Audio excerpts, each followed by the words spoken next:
പത്തനംതിട്ട കോന്നി ചെങ്ങറ സമരഭൂമിയിൽ വൈദ്യുതിയും കുടിവെള്ളവും എത്തിക്കുക ഉൾപ്പെടെ വിവിധ ആവശ്യങ്ങൾ ഉന്നയിച്ച് സാധുജന വിമോചന സംയുക്ത വേദിയുടെ ആഭിമുഖ്യത്തിൽ പത്തനംതിട്ട കളക്ടറേറ്റ് പടിക്കൽ മാർച്ചും ധർണയും നടത്തി. ചെങ്ങറ സമരഭൂമിയിൽ സമരക്കാർക്ക് മനുഷ്യോചിതമായി ജീവിക്കാനുള്ള സാഹചര്യം ഉറപ്പാക്കുക, സമരഭൂമിയിൽ വൈദ്യുതിയും കുടിവെള്ളവും എത്തിക്കുക, സമരക്കാർക്ക് പട്ടയ വിതരണം നടത്തുക, സമരഭൂമിയിൽ അങ്കണവാടികൾ സ്ഥാപിക്കുക. പത്തനംതിട്ട അംബേദ്കർ ഭവനിൽ നിന്ന് ആരംഭിച്ച മാർച്ച് കളക്ടറേറ്റ് പടിക്കൽ അവസാനിച്ചു. CMB സംസ്ഥാന ജനറൽ സെക്രട്ടറി CP ജോൺ ഉദ്ഘാടനം നിർവഹിച്ചു. സാധുജന വിമോചന സംയുക്ത വേദി സംസ്ഥാന പ്രസിഡന്റ് KS ഗോപി അധ്യക്ഷത വഹിച്ച ചടങ്ങിൽ മണ്ണെണ്ണ വിളക്കുകൾ കൊളുത്തിവെച്ച് കുട്ടികൾ ഉൾപ്പെടെ ധർണയിൽ പങ്കെടുത്തു. 18 വർഷമായി ചെങ്ങറ ഭൂമിയിൽ താമസിക്കുന്ന കുടുംബങ്ങൾക്ക് വൈദ്യുതി, കുടിവെള്ളം അടക്കമുള്ള കാര്യങ്ങൾ നൽകാതെ സർക്കാർ ഇവിടുത്തെ ജനങ്ങളോട് അയിത്തം കൽപ്പിച്ചിരിക്കുകയാണെന്ന് SVSV രക്ഷാധികാരി അജികുമാർ കറ്റാനം പറഞ്ഞു. ഒരു 18 വർഷക്കാലമായി നടന്നുവരുന്ന ഒരു അതിജീവനത്തിന്റെ സമരമാണ് ചെങ്ങറ ഭൂസമരം. കേരളത്തിലെ അല്ലെങ്കിൽ ഇന്ത്യയിലെ തന്നെ ഭരണഘടന അനുസരിച്ച് തുല്യ അവകാശം കിട്ടുന്നില്ല, തുല്യനീതി കിട്ടുന്നില്ല, ഇരട്ട നീതിയാണ് ഇവിടെ നടക്കുന്നത് എന്ന ഒരു വിഷയം ഉന്നയിച്ചുകൊണ്ട് 2007 ആരംഭിച്ചിട്ടുള്ള സമരമാണ് ചെങ്ങറ ഭൂസമരം. ഈ 2007 മുതൽ 18 വർഷം പൂർത്തീകരിക്കുന്ന ഈ കാലഘട്ടത്തിൽ സാമൂഹികപരമായിട്ടുള്ള യാതൊരു പരിരക്ഷയും ചെങ്ങറ സമരഭൂമിയിലെ അതിജീവനത്തിൽ നിൽക്കുന്ന സമരഭടന്മാർക്ക് ലഭിച്ചിട്ടില്ല. എടുത്തു പറയുവാൻ കുട്ടികൾക്കുള്ള വിദ്യാഭ്യാസത്തിന്, ആരോഗ്യത്തിന് ഉതകുന്ന തരത്തിലുള്ള സൗകര്യങ്ങളൊന്നും തന്നെ അവിടെ ഉണ്ടായിട്ടില്ല.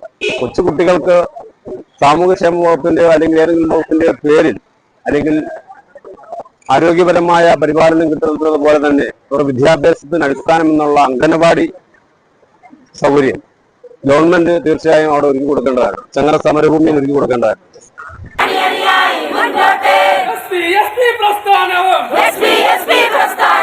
പട്ടികജാതി പട്ടികവർഗക്കാരെ അടിച്ചമർത്തി സമരഭൂമിയിലെ ജനങ്ങളെ ഒഴിവാക്കി ഹാരിസണിന് ഭൂമി തിരികെ നൽകാനുള്ള പദ്ധതിയാണ് സർക്കാർ നടപ്പാക്കാൻ ശ്രമിക്കുന്നത് എന്ന് SVSV സെക്രട്ടറി D രാജേന്ദ്രൻ പറഞ്ഞു. കഴിഞ്ഞ 18 വർഷമായി ചെങ്ങറ സമരഭൂമിയിൽ 600ഓളം കുടുംബങ്ങൾ കൃഷി ചെയ്ത് ജീവിച്ചു വരികയാണ്. ഇന്ന് അത് സമരഭൂമിയല്ല, അത് ഒരു ഗ്രാമപ്രദേശമാണ്.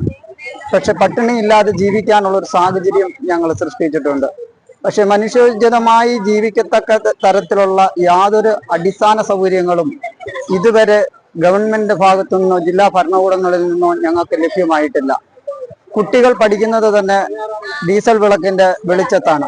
ഈ ഡീസൽ വിളക്കിന്റെ വെളിച്ചത്ത് പഠിക്കുമ്പോൾ ഇതിൽ നിന്നും ഉണ്ടാകുന്ന പുക ഒരു മനുഷ്യ ശരീരത്തേക്ക് കടന്നു കഴിയുമ്പോൾ ആ പുകയിൽ അടങ്ങിയിരിക്കുന്ന കാർബൺ എന്ന രാസവസ്തു ക്യാൻസർ പോലെയുള്ള രോഗങ്ങൾ പകരാനിടയായി തീരും.